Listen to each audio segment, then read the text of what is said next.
하이브리드 3.0 교회 2023년 10월 15일 주일 예배 함께하는 모든 분을 환영하고 축복합니다. 오늘도 이 땅 모든 것들을 창조하셨고 시간과 공간을 초월하시는 우리 주님 앞에 우리가 함께 예배하며 주님의 은혜를 충만히 누릴 수 있는 시간 될 수 있기를 바랍니다. 우리 모두 영과 진리로 주님께 예배하는 예배자로 주님 앞으로 나아갑시다. 말씀과 함께 예배자의 자리로 나아갑시다. 시편 95편 1절에서 7절까지의 말씀을 함께 읽겠습니다. 오너라, 우리가 주님께 즐거이 노래하자. 우리를 구원하시는 반석을 보고 소리 높여 외치자. 찬송을 부르며 그의 앞으로 나아가서 노래가락에 맞추어 그분께 즐겁게 소리 높여 외치자. 주님은 크신 하나님이시오. 모든 신들 위에 뛰어나신 왕이시다. 땅의 깊은 곳도 그 손 안에 있고 산의 높은 꼭대기도 그의 것이다. 바다도 그의 것이며 그가 지으신 것이다. 마른 땅도 그가 손으로 빚으신 것이다. 오너라, 우리가 엎드려 경배하자. 우리를 지으신 주님 앞에 무릎을 꿇자. 그는 우리의 하나님이시요. 우리는 그가 기르시는 백성이며 그가 손수 이끄시는 양떼다. 오늘 너희는 그의 음성을 들어보아라. 아멘. 주님께서 가르쳐 주신 기도를 함께 드리겠습니다. 하늘에 계신 우리 아버지여, 이름이 거룩히 여김을 받으시오며 나라가 임하시오며 뜻이 하늘에서 이루어진 것 같이 땅에서도 이루어지이다. 오늘 우리에게 일용할 양식을 주시옵고 우리가 우리에게 죄 지은 자를 사하여 준 것 같이 우리 죄를 사하여 주시옵고 우리를 시험에 들게 하지 마시옵고 다만 악에서 구하시옵소서. 나라와 권세와 영광이 아버지께 영원히 있사옵나이다. 아멘.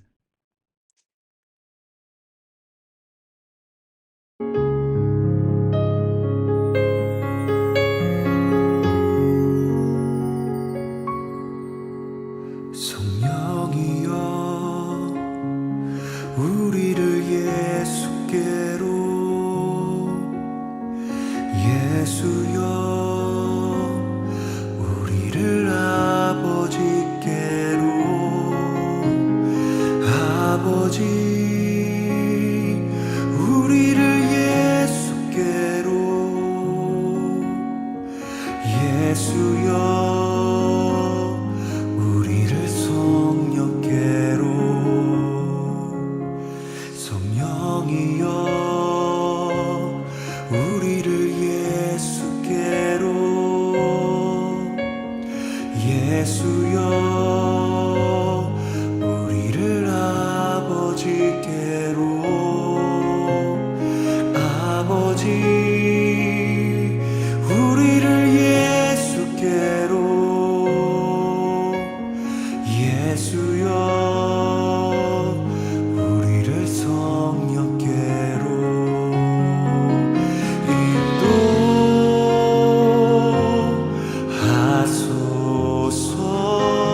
인도하소서. 그 친밀한 사랑으로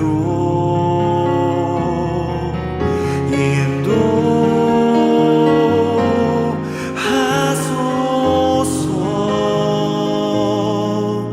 그 영원한 사귐으로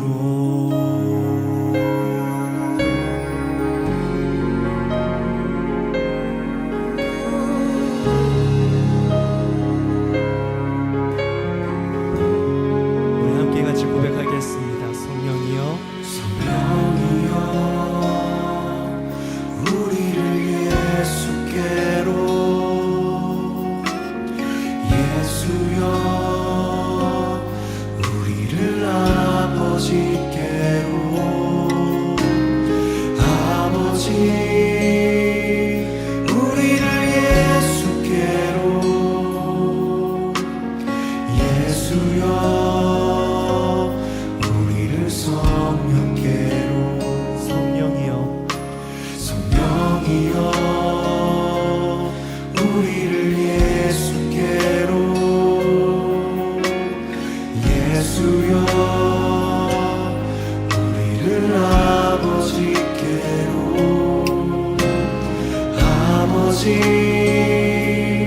우리를 예수께로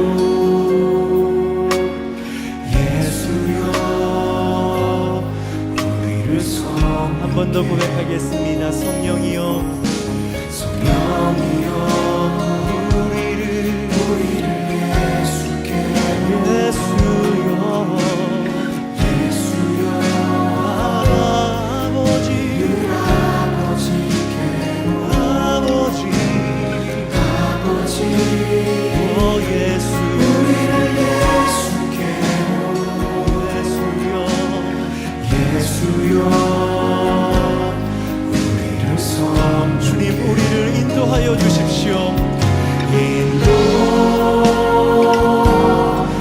인도하소서 그 친밀한 사랑으로 그 친밀한 사랑으로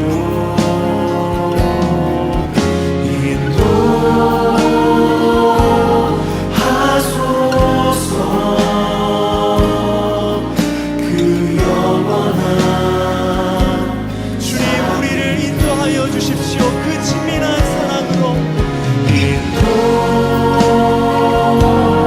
인도하소서 연약한 가운데 있는 우리를 그 친밀한 사랑으로 인도하여 주십시오.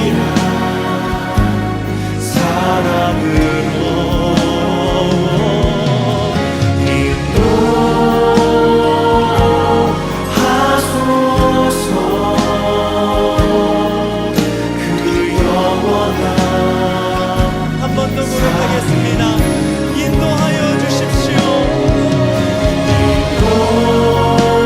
나를 인도하여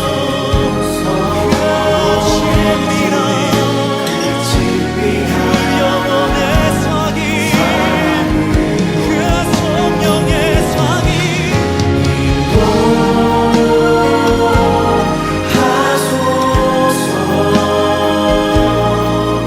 그 영원한 사귐으로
오늘의 말씀은 시편 103편 15절에서 22절까지의 말씀입니다. 인생은 그 날이 풀과 같고 피고 지는 들꽃 같아 바람 한번 지나가면 곧 시들어 그 있던 자리마저 알 수 없는 것이다. 그러나 주님을 경외하는 사람에게는 주님의 사랑이 영원에서 영원까지 이르고 주님의 의로우심은 자손 대대에 이를 것이니 곧 주님의 언약을 지키고 주님의 법도를 기억하여 따르는 사람에게 이를 것이다. 주님은 그 보좌를 하늘에 든든히 세우시고 그의 나라는 만유를 통치하신다. 주님의 모든 천사들아, 주님의 말씀을 듣고 따르는 힘찬 용사들아, 주님을 찬양하여라. 주님의 모든 군대들아, 그의 뜻을 이루는 종들아, 주님을 찬양하여라. 주님께 지음받은 사람들아, 주님께서 통치하시는 모든 곳에서 주님을 찬송하여라. 내 영혼아, 주님을 찬송하여라. 아멘. 오늘 우리는 시편 103편 말씀을 통해서 다윗이 이 시를 써서 하나님을 찬양하고 있고 그 찬양하는 가운데 다윗 자신의 모습들을 바라보고 또 주님께 간구하는 내용들, 그 속에서 인생이라는 것은 과연 어떤 것일까? 믿음이라는 것은 과연 어떤 것일까? 우리는 어떠한 태도로 삶을 살아야 하는지 살펴보는 시간을 가졌으면 좋겠습니다. 오늘 이 설교의 제목을 사람이 한계를 꼭 극복해야 하나요? 라는 그러한 제목을 잡아보았는데 한번 우리가 이 말씀을 묵상하면서 그 생각을 할 수 있었으면 좋겠습니다. 사람은 누구나 한계가 있습니다. 한계가 없는 사람은 아무도 없을 것입니다. 인생이라는 것은 주어진 시간을 살고 있는 것이고 그 시간을 통해서 자신이 할 수 있는 일, 때로는 하고 싶은 일, 아니면 자신이 하고 싶지만 못하는 어떤 일들까지도 경험하게 되는 것이 바로 사람의 모습이고 인생의 모습이다 생각을 합니다.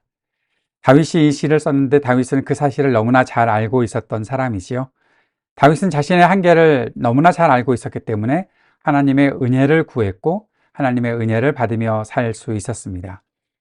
시인이 하나님께 은혜를 구하며 하나님을 찬양하고 있었던 내용들을 살펴보면 무엇이 다윗에게 필요했고 하나님은 그에게 어떤 것을 어떻게 공급해 주셨는지 알 수 있습니다. 3절부터 나오는 말씀들을 시편 103편의 3절부터의 말씀들을 한번 살펴보도록 할까요? 3절에서는 주님은 너의 모든 죄를 용서해 주시는 분, 모든 병을 고쳐주시는 분이라고 했습니다. 모든 죄를 용서하신다, 모든 병을 고쳐주신다. 왜 죄와 병이 연결되어 있을까요? 다윗에게는 또 구약의 사람들에게는 자신이 어떠한 병을 앓고 있고 자신의 몸에 어떠한 고통이 있다 생각했을 때는 항상 그것을 죄와 연결시켰기 때문이 아니었을까 하는 생각을 해봅니다. 모든 병이 죄 때문에 생긴 것은 아니지만 하나님을 경외하고 하나님을 의지하고 사는 사람들은 자신에게 나타나는 어떤 어려움들이 혹시 죄 때문인가 라는 생각들을 많이 했던 것이죠. 욥의 친구들이 욥에게 와서 했던 이야기들도 바로 이러한 맥락 속에서 이해할 수 있는 거죠.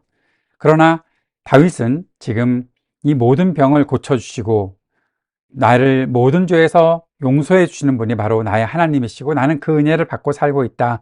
그 확신을 가지고 주님을 찬양하고 있었던 것입니다. 4절에서는 생명을 파멸 속에서 속량해 주시는 분, 사랑과 자비로 단장하여 주시는 분이라는 말씀을 하고 있습니다. 내가 생명을 구했다. 내가 하나님의 은혜와 생명을 누릴 수 있었다. 그런데 여기에 속량이라는 단어가 있는 것이 중요하지요. 하나님께서 나에게 생명을 그냥 주신 것이 아니라 값을 치르고 사서 주셨고 그 생명을 가지고 내가 자유롭게 되었다라는 말씀이 이 속에 담겨 있는 것입니다. 우리가 바로 그렇게 하나님의 은혜와 생명을 누리는 사람들이 된 것이죠. 사랑과 자비로 단장하여 주시는 분이 바로 우리 하나님이시다. 그것도 다윗이 말하고 있는 고백입니다. 우리가 바로 하나님의 그 사랑과 자비로 인해서 나의 인생을 아름답게 가꾸어 가고 있다라고 다윗은 고백하고 있는 것이고 이 모든 것이 하나님의 은혜라는 사실을 알고 있는 것입니다. 5절 말씀에서는 평생을 좋은 것으로 흡족히 채워주시는 분이라는 고백을 하고 있습니다. 내 젊음을 독수리처럼 늘 새롭게 해주시는 분이시다. 하나님께서 나에게 평생 좋은 것을 풍성해 주시는 분이시다. 하나님께서 내게 베푸시는 것은 모자람이 없다. 풍성하다. 흡족하게 채워주신다라고 말하고 있는 것이죠. 그리고 젊음을 독수리처럼 새롭게 해 주시는 분이시다. 누구나 다 나이가 들고 한계에 부딪히게 되는데 하나님께서는 우리로 하여금 새 힘을 가지고서 독수리처럼 날아오르게 하시는 분이시다. 다윗은 그 사실을 말하고 있습니다. 6절에서는 주님은 공의를 세우시며 억눌린 모든 사람의 권리를 변호하신다라고 말하고 있습니다. 하나님의 공의가 이 땅에 나타나는 것도 주님의 은혜입니다. 정의가 없는 이 세상에서 사람들이 버리고 있는 모든 죄악된 것에서 우리로 하여금 공의를 가지고 기대하고 살아가게 하시고, 하나님의 그 정의로운 판결이 억눌린 사람들의 권리를 변호하시는 그 일들을 해 주신다고 말하고 있으니, 이 모든 것이 바로 하나님께로부터 나오는 은혜다라는 사실을 알 수 있는 것입니다. 7절에서는 모세에게 주님의 뜻을 알려주셨고 이스라엘 자손에게 주님의 행적들을 알려주셨다라고 말하고 있죠. 이것이 왜 이렇게 중요한 이야기일까요? 이것이 왜 하나님의 은혜일까요? 모세, 그러면 바로 이집트에서 포로 생활했던 사람들을 구출해서 주님의 뜻을 가지고 하나님의 백성들을 하나님의 땅으로 인도했던, 하나님의 약속의 땅으로 인도했던 사람이기에 모세를 통해서 주님의 뜻을 알려주셨다는 것은 바로 하나님의 구원을 받은 사람들에게 무척 중요한 사실이기 때문에 그런 것입니다. 하나님의 자손들, 이스라엘 자손들에게 주님의 행적들을 알려주셔서 앞으로도 계속해서 주님의 뜻을 따를 수 있게 하셨다라는 것이 바로 하나님의 은혜이기에 그 일들을 주님을 찬양하는 이유로 생각하고 있는 것이다 라는 사실입니다. 8절에서는 주님은 자비롭고 은혜로우시며 노하기를 더디하시며 사랑이 그지없으시다 말하고 있습니다. 우리가 찬양할 때마다 늘 생각하는 것이 바로 이 고백이지요. 주님은 자비로우십니다. 은혜로우십니다. 노하기를 더디하십니다. 사랑이 그지없으십니다. 하나님이 이러한 분이시기에 우리가 주님께 나아올 수 있는 것이고, 오늘도 주님의 은혜를 더 깊이 사모할 수 있는 것입니다. 9절 말씀 하나 더 볼까요? 두고두고 꾸짖지 않으시며 노를 끝없이 품지 않으신다. 하나님은 우리를 꾸짖으신 것에 대해서 또 꾸짖고 너 전에 이렇게 내가 얘기했는데 또 그랬니 계속해서 반복하시는 그런 분이 아니시다. 하나님은 우리를 꾸짖고 책망하시고 새롭게 하시고, 그리고 또 우리가 주님께 용서를 구했을 때는 그 모든 것들을 깨끗이 다 지우시고 우리로 하여금 새로운 기회를 주셨고, 그 이후에 물론 우리가 또 잘못했을 때 그것을 책망하시지만 옛날에 그 일들을 가지고 또 다시 되묻고 하시는 그런 분은 아니시다라는 겁니다. 노를 끝없이 품지 않으시는 분이시다. 이 사실을 기억하고 찬양하고 있다는 것이죠. 하나님께서는 왜 이렇게 다윗에게 은혜를 베푸셨을까요? 왜 하나님은 다윗에게 이러한 은혜를 베풀어 주셨을까요? 우리가 이 사실을 잘 생각해야 앞으로 우리가 나눌 이야기들을 더 깊이 나눌 수 있지 않을까 생각합니다. 하나님께서 다윗에게 은혜를 베푸신 이유는 다윗에게 이런 은혜가 필요했기 때문이겠죠. 이 모든 것을 하나님께서 은혜로 베푸신 이유, 은혜로 베풀었다는 것은 무엇입니까? 값 없이 베푸셨다는 거죠. 어떠한 대가를 바라지 않고 베푸셨다는 거죠. 왜 이렇게 하셨습니까? 그것은 사람이 스스로의 노력으로, 다윗이 스스로의 노력으로 이 모든 것들을 가질 수 없었기 때문이라는 것입니다. 다윗에게는 은혜가 필요했습니다. 자신의 노력으로 얻는 대가가 아니라 하나님께서 거저 주시는 은혜가 필요했기에 하나님께서는 이런 은혜를 다윗에게 은혜로 베푸신 것이죠. 사람은 모두 다 다윗과 다르지 않습니다. 다윗에게 있어서 가장 크게 느꼈던 하나님의 은혜가 있다면 우리에게도 똑같은 하나님의 그 은혜로 크게 느낄 수 있는 것이고, 바로 그것을 우리가 함께 다윗과 같이 기억할 수 있는 것이 바로 우리가 믿음으로 살아가는 귀한 모습이 될 것입니다. 그 중에 가장 중요한 것은 무엇일까요? 죄를 용서해 주신 것이죠. 하나님께서 다윗에게 죄를 용서해 주시고 다윗을 불쌍히 여겨주셨다라는 것입니다. 이것이 하나님께서 다윗에게 베푸셨던 은혜이고 우리에게 베푸신 은혜이고 가장 중요하게 생각해야 하는 하나님의 은혜가 아닌가, 그런 생각을 해보게 됩니다. 이러한 은혜를 입고 살다 보니 깨달아지는 것이 있습니다. 그것은 바로 우리의 약함입니다. 아, 내가 이렇게 약하구나. 내가 스스로 나의 죄의 문제 해결할 수 없구나. 내가 스스로 어떤 문제라도 풀어갈 수 없는 사람이구나. 나는 그렇게 약한 존재이구나. 그 사실을 분명히 기억하게 되는 것이죠. 죄를 해결할 수 없으니 어떻게 될까요? 사람의 인생이라는 것, 결국 티끌처럼 다 사라져 버리는 것이고 풀과 같은 것이고 피고 지는 들꽃과 같은 것이다. 그렇게 고백하고 있는 거죠. 14절에서 16절 말씀을 한번 같이 읽어봅시다. 주님께서는 우리가 어떻게 창조되었음을 알고 계시기 때문이며 우리가 한갓 티끌임을 알고 계시기 때문이다. 인생은 그날의 풀과 같고 피고 지는 들꽃 같아 바람 한번 지나가면 곧 시들어 그 있던 자리마저 알 수 없는 것이다. 죄로 인해서 하나님과 아무런 관계도 없는 사람이라면 바로 이렇게 언제 없어져도 아무 이상도 없는 것처럼 그렇게 살 수밖에 없다는 것입니다. 그만큼 헛된 인생을 살고 있는 것이 우리의 모습이고 그렇게 어떤 한계 안에 갇혀 있는 것이 바로 우리 인생의 모습이다라고 말하고 있는 것입니다. 그렇다면 여기서 한 가지 질문을 던져봅시다. 우리는 그 한계라는 것을 인정하고 살아갈 수밖에 없는데 그러면 우리는 그 한계를 꼭 극복하고 살아야 하는 걸까요? 주어진 대로 살 만큼 살고 끝내면 안 되는 것일까요? 한계라는 것은 꼭 이렇게 극복해야 하는 것일까요? 꼭 뭔가 이루어야 하고 이 모든 것들을 극복해내야 하고 성공적인 인생을 살아갈 수 있었다. 나는 나의 한계를 다 극복했다. 누구나 다 그렇게 말할 수 있어야 하는 것일까요? 그것이 과연 모든 인생에게 주어진 중요한 과제일까요?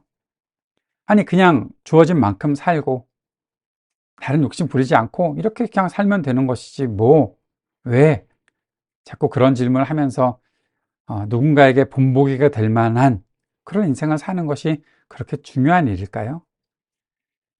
사실 오늘 말씀의 제목을 저는 한계를 인정하는 믿음이라는 제목을 먼저 붙여 보았었습니다. 인생은 풀과 같습니다. 언제 이렇게 사라져 버릴지 모릅니다. 라고 말하는 것이 너무나 당연한 것이고 그렇게 말한다고 해서 내가 믿음 없이 살아가지 않을 수 있는데 믿음 가지고도 그렇게 살아갈 수 있으면 될 텐데 한계를 인정하는 믿음이 우리들에게 중요하겠다라는 생각을 하고 있다가 우리 주님의 모습을 보니까 주님께서 우리에게 베풀어 주시는 것을 보니까 뭔가 좀 우리들에게 다른 것들을 요구하고 계시는 것 같다는 생각을 해보게 되었습니다. 한계를 인정하지 않는 사람 이 땅에 없을 것 같은데 하나님께서 우리들에게 다가오셔서 우리들에게 말씀해 주시는 것은 꼭 그 한계를 인정하면서 뭔가 겸손하게 살아가는 것들을 요구하시는 것 같다가도 아니 이것을 좀 더 벗어난 삶을 살아가라 라고 말씀하시는 것 같아서 그런 생각을 해보게 된 것입니다. 언젠가 막 50대에 들어왔던 한 분이 인생의 선배라고 말할 수 있는 그 50대 중반 60대에 계신 분들한테 나 이제 막 50대가 시작됐는데 나에게 해주실 가장 좋은 조언이 있다면 무엇입니까? 라고 물어보셨던 때가 있었습니다. 그때 같이 자리에 계셨던 분들이 해주셨던 말 중에 가장 인상 깊었던 말은 바로 이겁니다. 한계를 인정하라. 한계를 인정하라. 40대 때까지는 내가 뭐든지 할 수 있는 것처럼 생각하고 도전하고 막 그렇게 살았지만 50대에 들어와서는 몸의 약함도 인정하고 또 할 수 있는 그런 능력의 한계도 인정하고 그렇게 살아가는 것이 가장 지혜롭다라는 거죠. 한계를 인정하는 것, 지혜로운 것입니다. 한계를 인정하지 않고 살아가는 것, 무모한 것입니다. 그런데 우리가 그리스도인으로 살면서 한계를 인정하고 그냥 난 여기 있을래요 라고 살아가는 것, 그게 전부는 아니겠다라는 생각이 자주 든다는 것이죠. 성경을 읽고 말씀대로 살다 보면 뭔가 좀 다른 삶을 살게 된다는 거죠. 그것이 바로 무엇인가 하면 한계를 초월해내는 삶을 살아가게 된다는 겁니다. 한계를 인정하되 한계를 초월한다. 여러분 이것이 잘 받아들여지십니까? 네, 우리는 약한 내 자신을 인정할 수밖에 없습니다. 시간도 한정이 되어 있고 내가 살아가는 공간도 한계가 있습니다. 온 세계를 누비며 다니고 싶은 마음들이야 누구에게나 다 굴뚝같이 가지고 있겠지만 사실 내가 밟는 땅이 얼마나 되겠습니까? 주님께서 나에게 땅을 주시면 그 모든 땅을 다 밟고 다니고 싶습니다 생각을 하고 제가 미국에 살면서도 미국에 내가 몇 개 주를 다녀봤더라? 한 30 몇 개 주를 다녀본 것 같은데 어떤 분들은 52개 주 다 가봤다라고 말씀하시는 분들도 있고 그러면 무척 부럽고 그런 사람들은 여기저기 땅을 다 밟은 것처럼 말할 때마다 나도 그랬으면 좋겠다 생각을 하고, 비행기 마일리지가 얼마 되었다라고 말하는 사람들을 보면, 나도 그랬으면 좋겠다 하지만, 누구나 다 그렇게 살 수는 없잖아요. 우리는 우리의 한계를 알잖아요. 조금 더 많이 다녀보면 감사하겠지만, 그럴 수 없는 것이 내 모습인데 하고 살아가는 것이 우리의 모습이잖아요. 그런데 우리가 그렇다고 해서 꿈을 꾸지 못한다면, 내가 갇혀진 곳에서 그냥 그렇게 살아가고 끝난다면, 뭔가 좀 하나님의 은혜와는 맞지 않는 이야기가 되지 않을까, 그러한 삶이 되지 않을까. 내 믿음이라는 것은 항상 뭔가 좀 미래지향적인 것이 되어야 할 텐데, 미래는 생각하지 못할 것 같고 그냥 내 현실에만 충족하며 산다면, 성경을 읽고 말씀대로 살아가는 것과는 뭔가 동떨어져 살고 있는 것이 아닐까 하는 생각을 해보게 되는 것이죠. 17절 말씀 한번 보시겠습니까? 그러나 주님을 경외하는 사람에게는 주님의 사랑이 영원에서 영원까지 이르고 주님의 의로우심은 자손 대대에 이를 것이니. 영원에서 영원까지 주님의 사랑이, 주님을 경외하는 사람에게, 주님을 경외한다는 것은 하나님을 두려워하고 그 앞에 딱 붙어서 살아가는 사람의 모습, 겸손히 주님 앞에 무릎 꿇고 주님, 나를 인도해 주십시오. 주님께 나의 자신을 맡겨드립니다. 주님 뜻대로 살기 원합니다. 라고 그렇게 고백하며 살아가는 것이 주님을 경외하는 삶인데, 그러한 사람에게 하나님께서 주님의 사랑을 영원에서 영원까지, 주님의 사랑이 영원에서 영원까지, 영원이라는 것은 분명히 한계를 초월해내는 것을 말하고 있는 것인데요.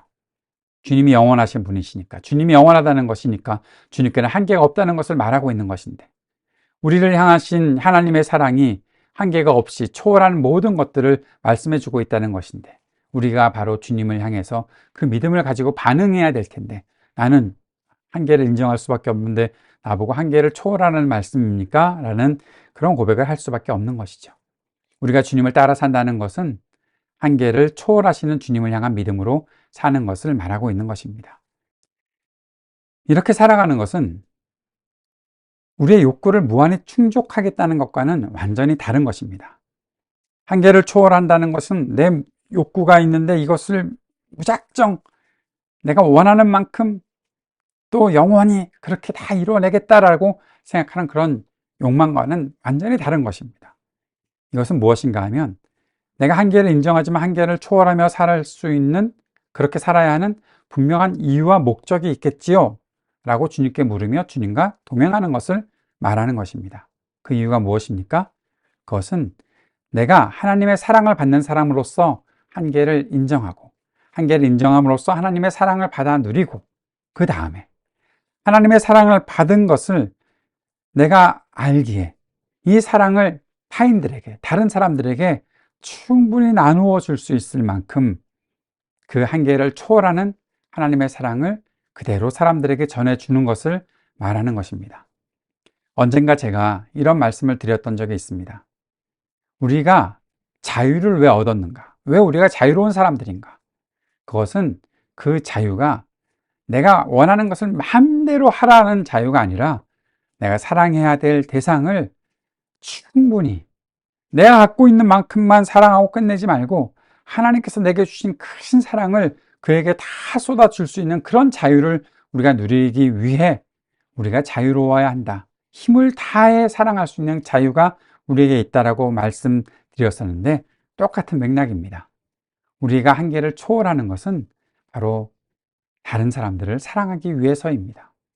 내가 갖고 있는 것만큼만 사랑하고, 내가 할 수 있는 것만큼만 하고 끝내고, 나는 너한테 할 거 다 했어 라고 하는 것이 아니라, 내게 주신 그 초월하시는 하나님의 사랑, 영원하신 하나님의 사랑을 그에게 줄 수 있기 위해 그 초월하시는 하나님의 세계에서 함께 그 사랑을 나누는 사람이 되어야 하기 때문에, 하나님은 우리가 한계를 인정하지만 한계를 초월하며 살아갈 수 있는 그러한 분명한 이유를 주셨다라는 것입니다. 바로 사랑 때문입니다. 하나님의 사랑을 받아야 하기 때문에 내가 한계를 인정하는 겸손한 사람이 되어야 하고, 하나님의 사랑을 전해야 하기 때문에 내가 한계를 초월하는 하나님의 사랑을 증거하며 살아야 한다라는 것입니다. 이렇게 할 수 있는 이유, 이렇게 살아가는 분명한 이유가 14절에 말씀하고 있는 것이죠. 주님께서는 우리가 어떻게 창조되었음을 알고 계시기 때문이며, 사랑하는 여러분, 우리가 하나님의 손에 의해서 창조된 거 믿으시죠? 하나님께서 우리를 만들어 주셨습니다. 하나님의 목적대로 만들어 주셨습니다. 그 손으로 빚어 만들어 주셨습니다. 우리가 내가 생각하는 것만큼만 살겠어요가 아니라 하나님의 손에 의해 빚어진 사람답게 살겠어요라는 그런 마음을 가지고 살아야 한다는 것입니다. 그래서 지금 내가 죄 때문에 많은 한계에 부딪히지만, 그러나 이 죄에 내가 빠져 사는 사람이 아니라 하나님의 세계를 누리고 하나님의 사랑을 증거하며 살겠습니다. 나를 용서하시고 나를 사랑으로 품어주신 주님의 그 영원하신 사랑을 받은 사람답게 내가 이 땅을 살아가겠습니다 라는 고백을 가지고 살아야 한다는 것입니다. 사랑하는 여러분, 우리는 정직하게 우리의 한계를 인정해야 합니다. 그래야 하나님께서 우리를 불쌍히 여겨주실 것입니다. 우리는 하나님의 긍휼과 위로를 받았습니다. 그렇다면 그 긍휼과 위로를 받은 사람답게 그 마음을 가지고 하나님께서 주신 그 긍휼이 무엇이지? 하나님께서 내게 베풀어 주신 그 위로가 무엇이지? 잘 생각해 볼 수 있어야 합니다.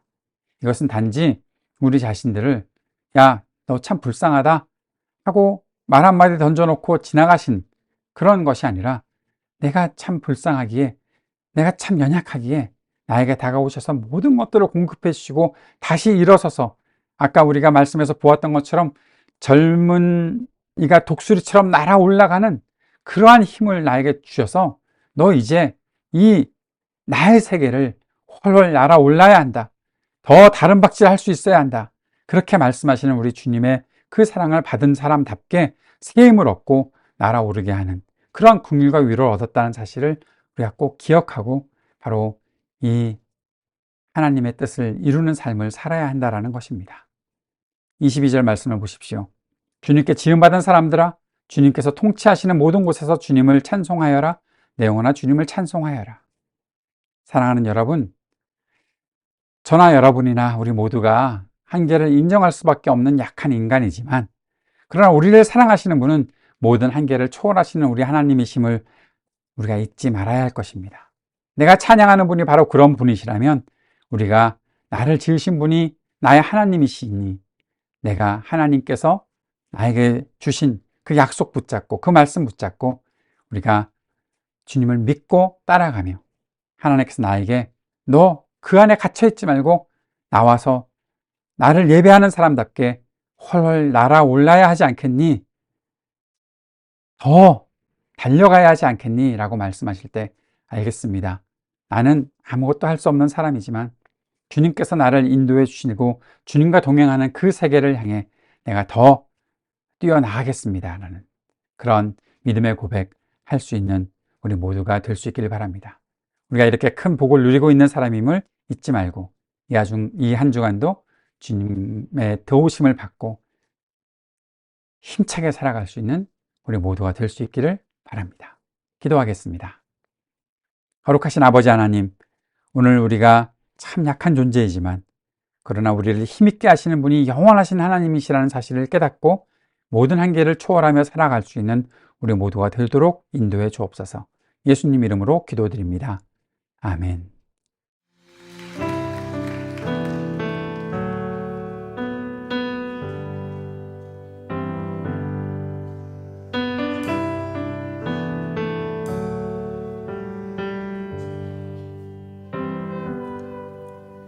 주여 우린 연약합니다.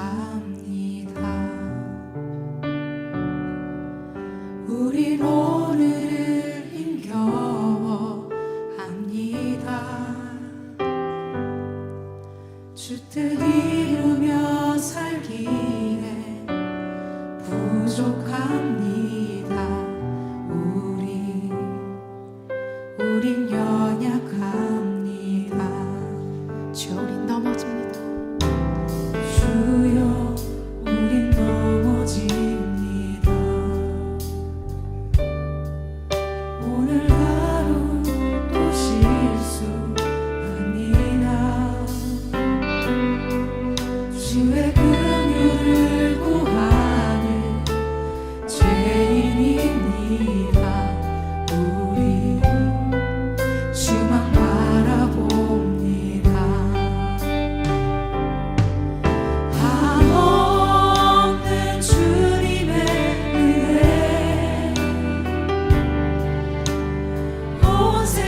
우린 연약합니다. 주여 넘어집니다. 주여 우린 넘어집니다. 오늘 하루도 실수합니다. 주의 긍휼을 구하는 죄인입니다. 주만 바라봅니다. 한없는 주님의 은혜, 한없는 주님의 은혜, 온 세상 위에 넘칩니다. 가릴 수 없는 주 영광, 온 땅 위에 충만합니다.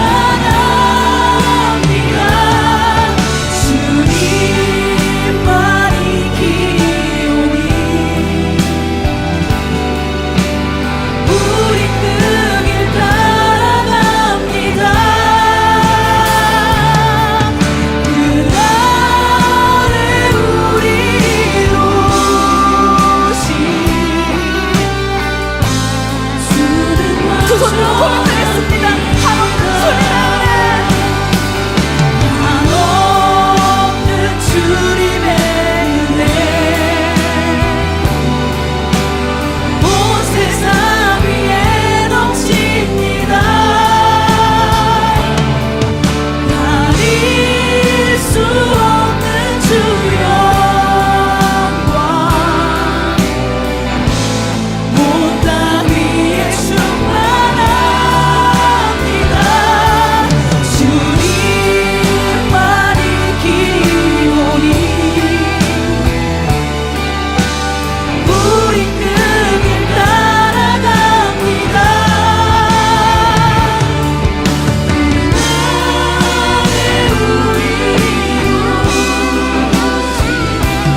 이 시간 기도하길 원합니다. 주님 그렇습니다.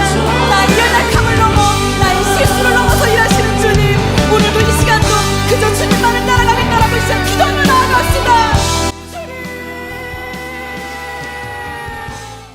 이제 우리 모두가 그리스도 안에 있음을 기억하고 서로를 축복하는 시간 갖도록 하겠습니다. 그리스도 우리 앞에 계셔서 우리를 늘 좁고 바른 길로 이끄소서. 그리스도 우리 곁에 계셔서 우리 손을 붙드시고 용기를 주소서. 그리스도 우리 아래에 계셔서 우리가 넘어질 때 받으시며 희망 잃지 않게 하소서. 그리스도 우리 위에 계셔서 우리 일상의 모든 순간을 거룩하게 하소서. 그리스도 우리 안에 계셔서 우리가 그리스도의 열매를 맺게 하소서. 성삼위 하나님 항상 우리와 함께 처음과 같이 지금도 그리고 영원히. 아멘. 오늘도 함께 예배해 주셔서 감사합니다.